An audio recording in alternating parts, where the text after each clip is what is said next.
In our last video, we took a look at what we need to have to be resilient as an individual, a family, and a community. Now in this video, I'm going to stop and just pause briefly because we get in these discussions that go around in a circle.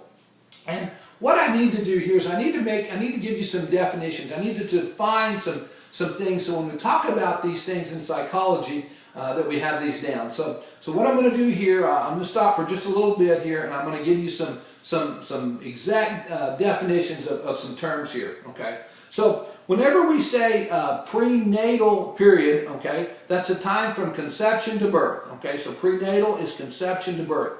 When we say infancy, okay, that's the developmental period that extends from birth to 18 to 24 months of age. So infancy is birth to, and then we give it a range, 18 to 24 months of age. All right. So why do we do that? Because it's kind of an interesting definition here. Because infancy, because there's certain things that we extend an infant all the way out to 2 years, and some things it's 18 months. So once again, infancy is a developmental period that extends from birth to 18 to 24 months of age. Now, early childhood, okay, starts at the end of infancy and goes to 5 or 6 years of age. Okay, so when we say early childhood, that ends with that infancy and goes to 5 or 6 years of age. Middle and late childhood, okay, it goes from early childhood, okay, and then it goes to, it says a developmental period that extends from about, okay, so this is the age of middle and late childhood, 6 to 11 years of age. All right, so the definition for middle and late childhood, you could say the developmental period from 6 to 11 years of age. Adolescence, okay, and the reason I give you these is they kind of overlap a little bit. Adolescence is a developmental period from 10 to 12 years of age, starting, okay, so it's from 10 to 12 years of age and ending at 18 to 22 years of age. Now, you see why these definitions are kind of tricky is because not everybody, it's not like boom, all of a sudden I'm this age and I'm this. I remember years ago I was an elementary principal and I would get calls all the time saying, people would have, you had to be 5 years old to get to go to kindergarten. So it was like, okay, so they told this kid, first day of school, they want to go to school, it's kindergarten. They're like, hey, can I go this year? No, you got to be 5 years old. And they just keep telling them, you got to be 5, you got to be 5, you got to be 5. So this one parent called me up and said, hey, I had an interesting thing happen. My kid turned 5 today, and it's in December, and school's been going for half a year. And said, my kid came out of his room, and he was all dressed up, and kind of, you can imagine a 5-year-old dressed himself, and said that was kind of humorous in itself. But said, I'm ready to go to school. I said, well, you can't go to school. He said, well, I turned 5. Okay. Well, that's like this story. It's not like everybody right at a certain age is in an area. So once again, so adolescence, what are we saying? It's the developmental age from 10 to 12 years at the beginning and 18 to 22 years of age.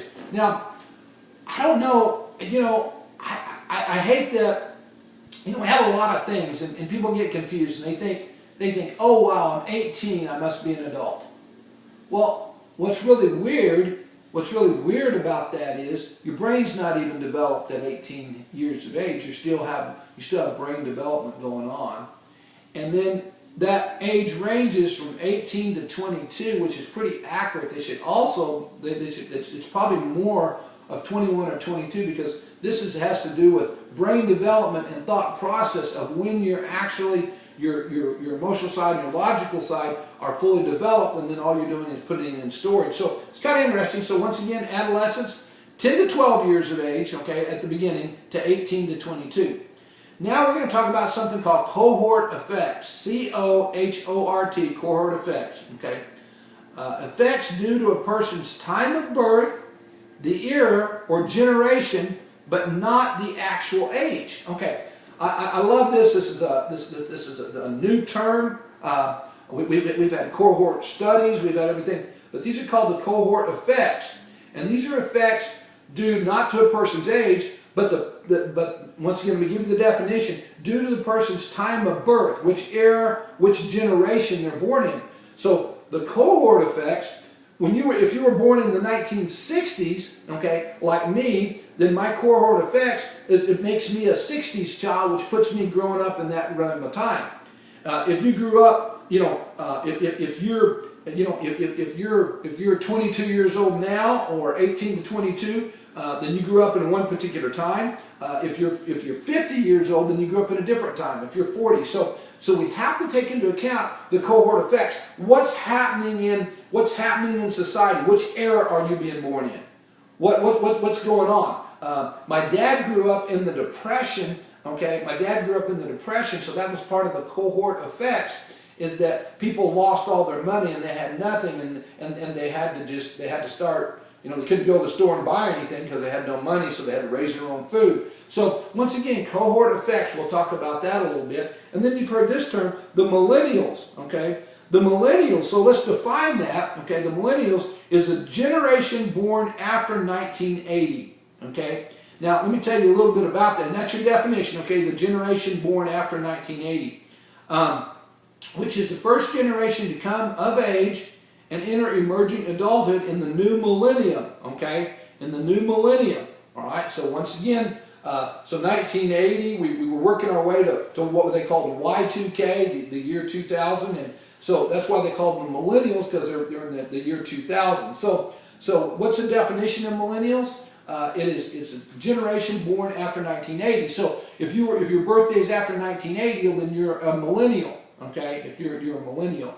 And we've had different names, okay? We've had different names for different, for different generations, but the generation born after 1980 are the millennials. So we'll talk about a little bit later about the difference between being, if you were born in the 1960s, you're called a baby boomer, because what happened was we were going along before 1960, we were rolling along, and then in 1960 and 62 and 65 and 70, the growth rate began to go crazy, and we had all these kids going, and so all of a sudden there was this large population gap. So you would have thought, as a matter of fact, people thought the Earth's population was just going to keep going exponentially, and then all of a sudden it leveled off and dropped a little bit. Wow, isn't that amazing? And then now it's starting to kind of level off. So the baby boomers was in this big section here. Now we have millennials. Okay. So there's some definitions that we need to have. Now I'm going to move on now. Okay, I'm going to move on, and I'm going to talk to you about. Okay, we're in a really neat section in this psychology where we're covering lots of areas. So I told you earlier that environmental is so critical, and we talked about the environment of the family and the individual and the community. Now I'm going to talk to you about. I'm going to talk to you about some genetic disorders that have to do with chromosome abnormalities. So these are all going to be genetic. I'm going to give you these, and I'm going to tell you exactly what causes them. And they have definite physical, emotional, and psychological and mental effects. But these all have to do with the chromosome. In chromosomes, okay, that's the part of the DNA that carry the genetic code. All right, and we have, whenever we have a zygote, the egg and the sperm combine, okay, we get 23 chromosomes from our mom, 23 from our dad, so we have a total of 46. So let's look at these chromosomal abnormalities. Okay, so the first one, this is probably the most common, is Down syndrome, okay? Now what is Down syndrome? Down syndrome is an extra chromosome, okay? An extra chromosome, and what does it do? It causes mild to severe retardation and physical abnormalities. So what we have, it's really interesting, a Down syndrome child, and we're getting to where we really understand a lot more about Down syndrome children, and we're not, used to be a Down syndrome child just didn't fit in at all. Now we're like, oh yeah, we recognize that, that's a Down syndrome child. There's a certain look to a Down syndrome child.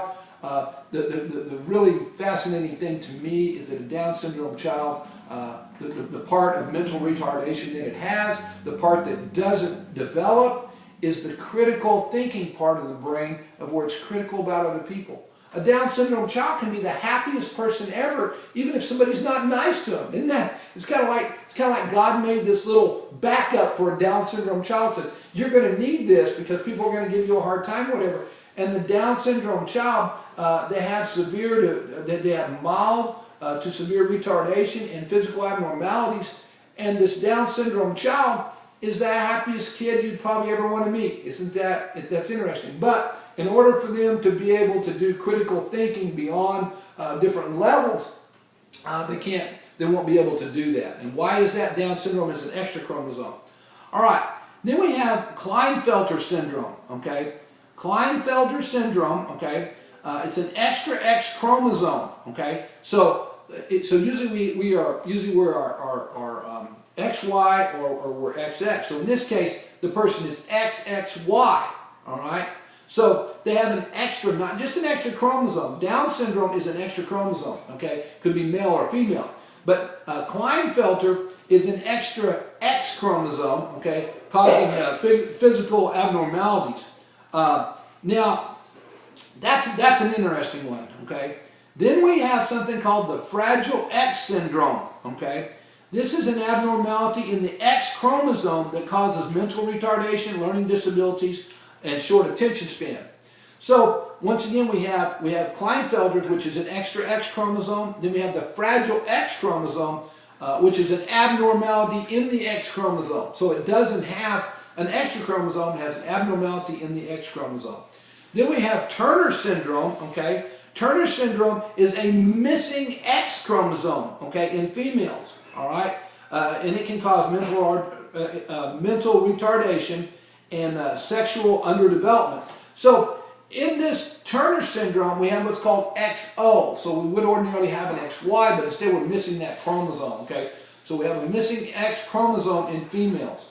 Then we have the XYY syndrome. It's an extra Y chromosome, which can cause above average height.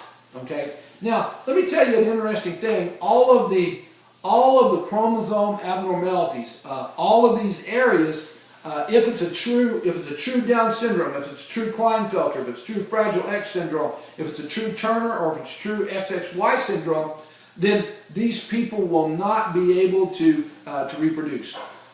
It's really kind of a I'll say a God thing or a control thing, because if we reproduce bad chromosomes, then we would continue to reproduce like we had an extra chromosome. Then we would begin to make, then we would have 3 chromosomes over here compared with 2, and all of a sudden we would get a multiple of chromosomes. So when the chromosomes are not right and we have those disorders, then that particular person cannot be a part of reproduction. So it's kind of a good safeguard.